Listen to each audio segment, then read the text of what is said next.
به نام خداوند جان و خرد.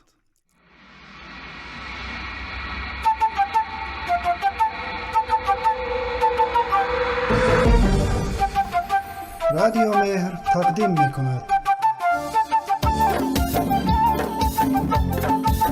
برنامه‌ای که در آن می‌شنوید صدای بارش باران بهار و احساس می‌کنید بوی نمی خاک را.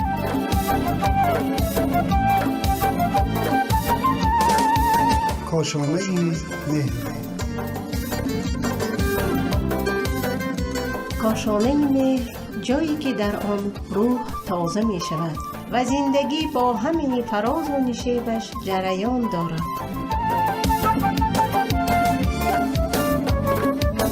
همراه ما باشید تا بر روی زندگی لبخند بزنیم. کاشانه‌تان پرمهر. سلام و درود بر شما شنوندگان عزیز رادیو مهر.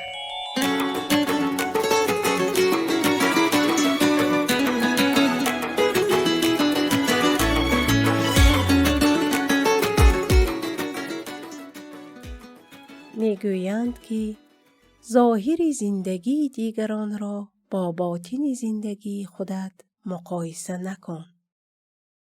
دوستان عزیز، زندگی شخصی هر کسی حاصل تلاش و تفکر شخصی او است و همین طور زندگی ما هم نتیجه تلاش و طرز و تفکر خود ماست و به کسی دیگری ربطی ندارد. زندگی شخصی ما نباید شبیه کسی دیگر باشد.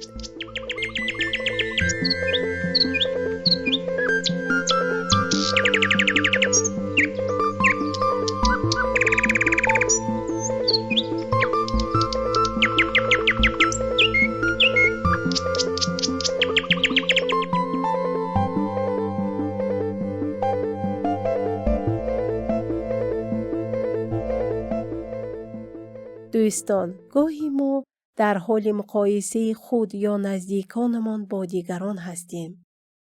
اما یادمان باشد که هم مقایسه خودمان با دیگران اشتباه است و هم مقایسه نزدیکانمان مثل همسر یا فرزندان با دیگران یک کار اشتباه است و سبب پیش آمد مشکلاتی می شود که ساده ترین این مشکلات از دست دادن آرامش، از بین رفتن احساس رضایت در زندگی خواهد بود.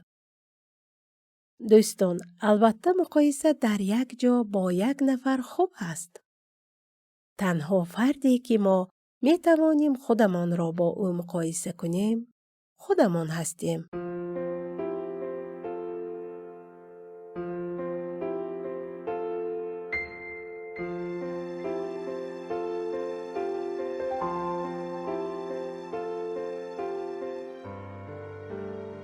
اگر ما خودمان را با یک سال پیش و یا یک ماه پیش خودمان مقایسه کنیم و میزان پیشرفت‌های خودمان را و یا عقب رفت خودمان را ببینیم، این به ما کمک می‌کند تا با آسیب‌ها و نقاط قوت خود پی ببریم.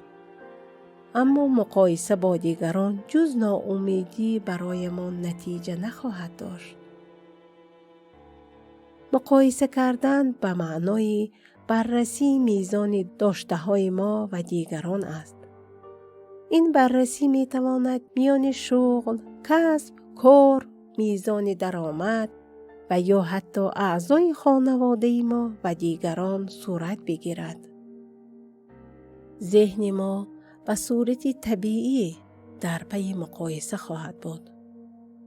مقایسه خود با دیگران می تواند باعث پیش آمد مشکلات مانند افسردگی و یا از دست دادن انگیزه و اعتماد به نفس باشد. مقایسه اساساً نمی تواند کار درستی باشد. البته مقایسه زمانی درست است که شرایط دو طرف کاملاً مثل هم باشد که این چنین نیست. شرایط زیست و زندگی هر شخص ناتکرار و خاص است. ما در برخی ویژگی‌ها بهترین از دیگران هستیم و در برخی دیگر بدتر از آنها. بهترین حالت مقایسه این است که خودمان را با گذشته خودمان مقایسه کنیم و بدانیم که آیا در حال پیشرفت هستیم یا نه. برای این کار لازم است که ابتدا به خودشناسی دست یابیم تا بتوانیم راه موفقیت خود را ارزیابی کنیم.